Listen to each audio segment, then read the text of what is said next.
እሺ መቃባ ከልማ ከነፉረ ቁልቁሉ ዋቀ ተኮ ኒያመና አሜን ይመልከኛ ጉያ ሀራ ኤርገመ ዱከ ቡማ ገራ ናኖ ኦሮሚያ ጎዲና ባሌ አማ ሳቲ አማ ጅሩ ከነቲ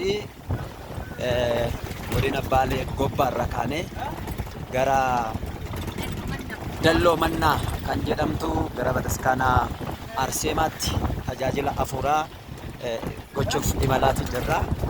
Waaqa nagaan nu baasee hanga isaatti kanatti nu oofe galannee fi ulfinni isaaf haa ta'u jecha.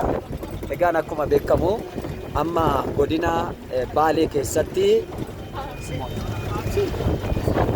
saannatee bakka jedhamu geenya jirra.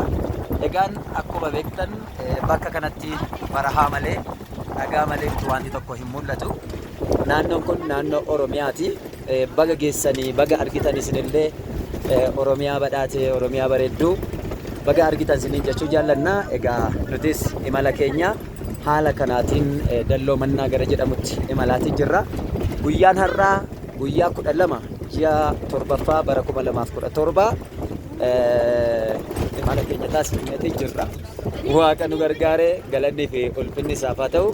Isinillee baga argitanii baga gammaddan isiniin jechuu jaallanna. Egaa makiinaatu na raasaa jira.